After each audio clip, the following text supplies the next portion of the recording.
So the Tampa Bay Bucs, the second round pick in Roberto Aguayo, they've released him.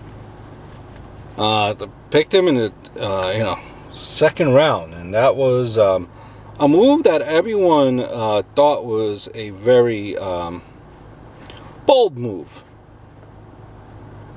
and who's actually been claimed by the Bears since his release.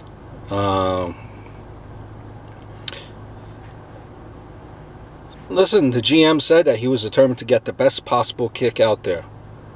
They thought that Roberto had the chance to be the special kicker in the league for a long time. You know, they had a rough spot, there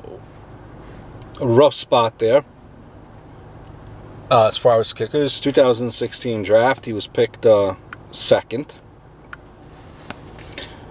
And here's my thing with this. Why, like in recent days and the articles and everything, why do they never mention how the Bucs had a free pick from an earlier trade that they literally gave up literally nothing for?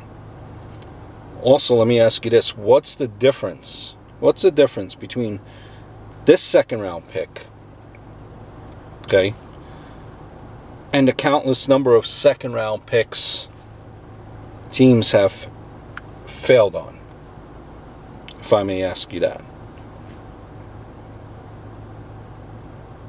You might say that the ceiling for what a kicker can do can contribute, what he can do contribute, it's perceived as lower. You might say, I personally don't agree with that. Kickers can be hugely impactful. You might say that the Bucs had other needs at the time. A kicker off the free agent market could have been serviceable. But let me ask you this here. Let's say this, okay? A second round kicker who doesn't pan out is no different than a second round quarterback that doesn't pan out. You traded in the Bucs. They traded a first round pick to move back 2 spots. And that team at that year still picked Hargraves, who the Bucs were taking all along.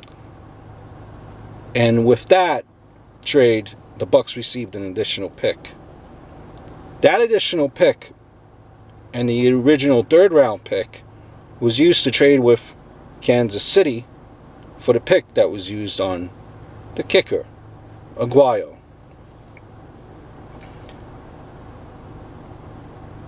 Hindsight is 2020, I guess, in certain regards. A lot of people saying on message boards that he could have been in the 5th round or later. Kicking, trading for kickers is unheard of. There were reports that teams wanted him sooner than 5th round.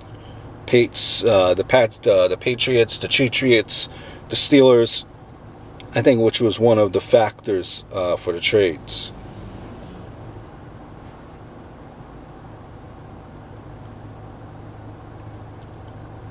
There's justification, the justification, I guess, in the Bucs for taking him was that he was the most accurate college kicker ever, and that other teams were eyeing him early, and the Bucs, they needed a kicker badly.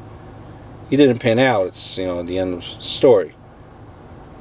But I really don't see, they fill the need. They fill the need. I'm saying getting a kicker in the second round, but it was a glaring need that the Bucs had. So I really don't get the emphasis as to why it's so much on the fact that they drafted a kicker. Hope all is well. Look forward to speaking to you soon.